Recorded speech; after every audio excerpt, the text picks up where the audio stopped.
It's been called the Smoke, the Great Wen and the Square Mile, but to the 9 million people who call it home, it is simply London, a city that has survived fires, plagues and blitzes to remain the cultural and financial heartbeat of the world.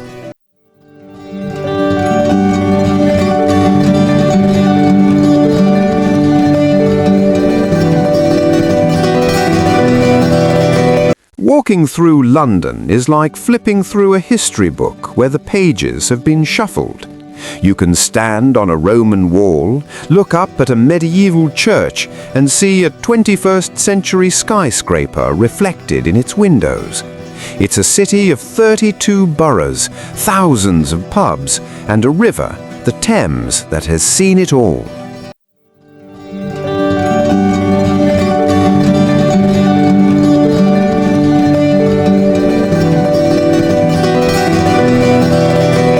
Today, we're going on a journey through the British capital.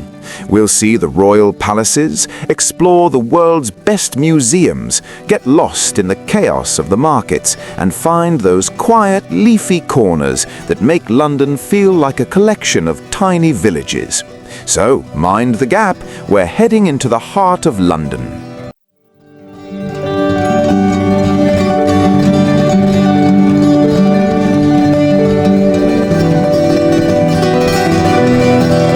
We begin where the power lies, Westminster.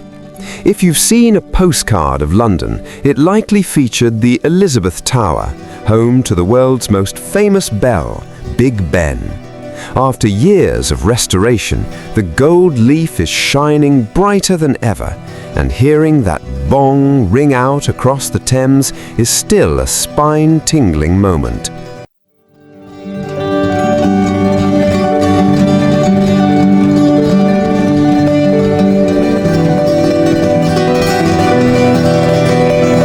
Just across the road is Westminster Abbey. This isn't just a church, it's the nation's shrine. Since 1066, every British monarch has been crowned here, and it's the final resting place of legends like Isaac Newton, Charles Darwin, and Stephen Hawking. If you want to experience the Abbey without the entry fee, attend Evensong. It's a free service where you can hear the world-class choir and sit amongst the history in a moment of quiet reflection.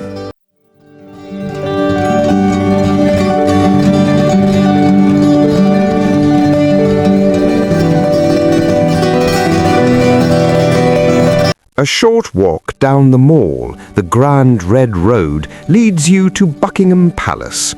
While the changing of the guard is the big tourist draw, the real magic is in the surrounding royal parks.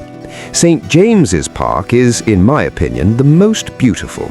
It's home to resident pelicans, a gift from a Russian ambassador in the 1600s, and offers the best view of the palace framed by weeping willow trees.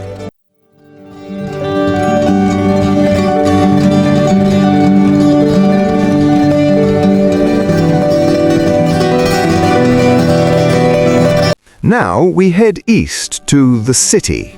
This is the oldest part of London, settled by the Romans nearly 2,000 years ago. It's a place of massive contrasts. First, there's the Tower of London. It has been a royal palace, a fortress, an armory, and a notorious prison. Inside, you can see the crown jewels, including some of the largest diamonds in the world, and meet the yeoman warders, or beefeaters, who have guarded the gates for centuries.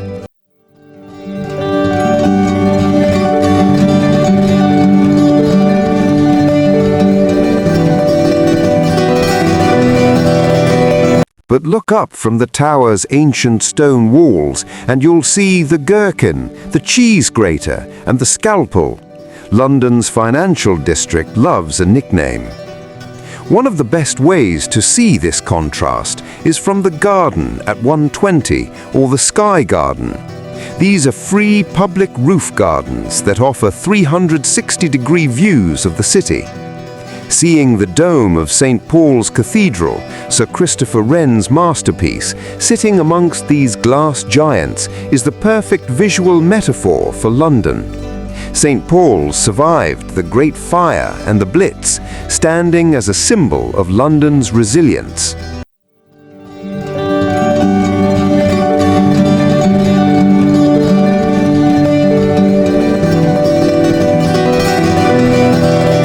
To understand London, you have to follow the river. Crossing Tower Bridge, often mistaken by tourists for London Bridge, is a must. Fun fact, the actual London Bridge is quite plain, but the view from it of Tower Bridge is spectacular.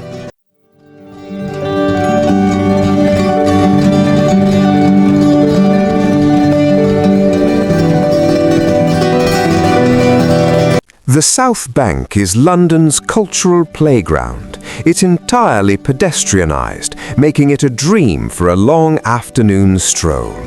You'll pass Shakespeare's Globe, a faithful reconstruction of the circular theatre where the Bard's plays were first performed.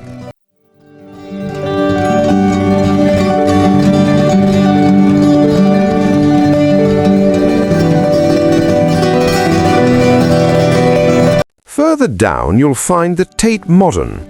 Housed in a former power station, it is one of the largest museums of modern and contemporary art in the world. The Turbine Hall is so vast it could fit a cathedral inside.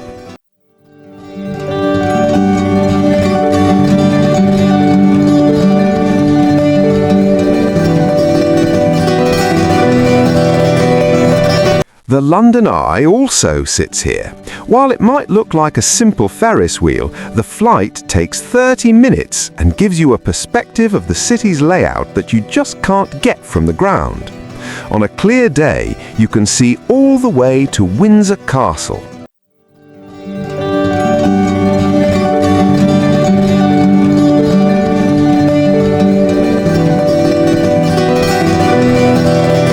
Hungry? Good, because London's food scene has undergone a revolution. Forget the old stereotypes of bland British food. Borough Market is a pilgrimage site for foodies.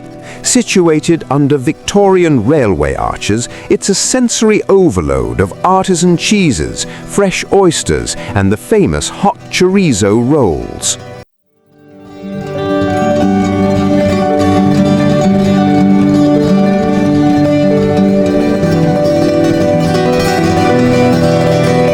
If you want something a bit more alternative, head north to Camden Market. It's the birthplace of punk culture and home to some of the city's most eclectic street food and vintage clothing. Or, if you're visiting on a Sunday, Columbia Road Flower Market transforms a narrow street into a jungle of blooms and shouting Cockney flower sellers.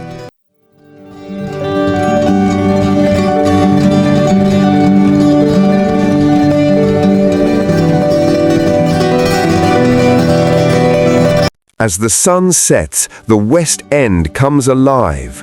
Piccadilly Circus is our version of Times Square, but the real charm is in the surrounding streets of Soho and Covent Garden. This is the theatre capital of the world. Whether it's a long-running classic like Les Miserables or a cutting-edge new play, there is an energy in the West End air that is purely electric.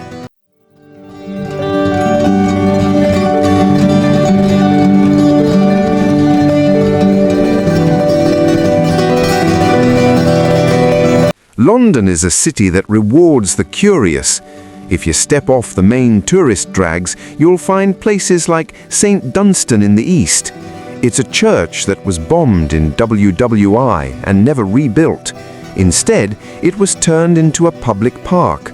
Green vines climb over the Gothic windows, creating a hauntingly beautiful oasis in the middle of the financial district.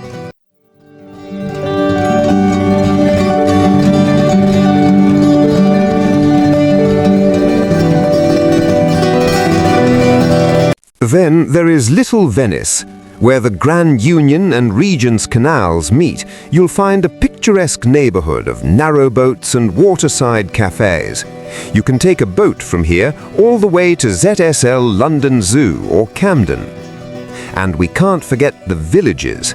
Areas like Notting Hill, with its pastel-coloured houses and the Portobello Road Market, or Hampstead, which feels like a countryside town despite being minutes from the centre. A walk on Hampstead Heath offers a view of the skyline that makes you realise just how green this city actually is.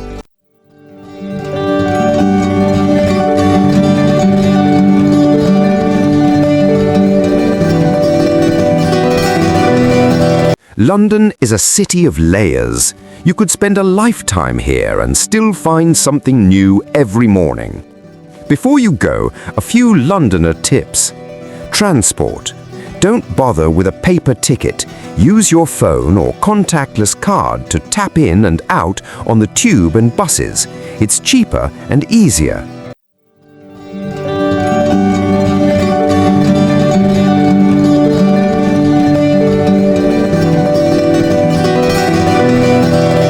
The weather. Yes, it rains, but usually it's a light drizzle that passes quickly. Just carry a brolly, umbrella, and keep moving. Walking.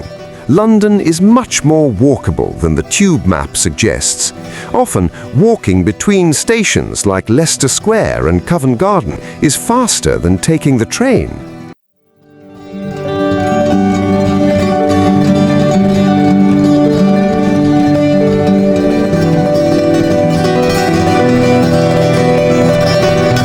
London isn't just a destination, it's an experience. It's the sound of the tube screeching, the smell of rain on pavement, and the feeling of centuries of history beneath your feet. Thank you for joining us on this tour of London. Is it your first time visiting, or are you a seasoned Londoner? Tell us your favorite hidden spot in the comments below. Don't forget to like, subscribe, and hit the bell icon so you don't miss our next adventure. Until then, cheers!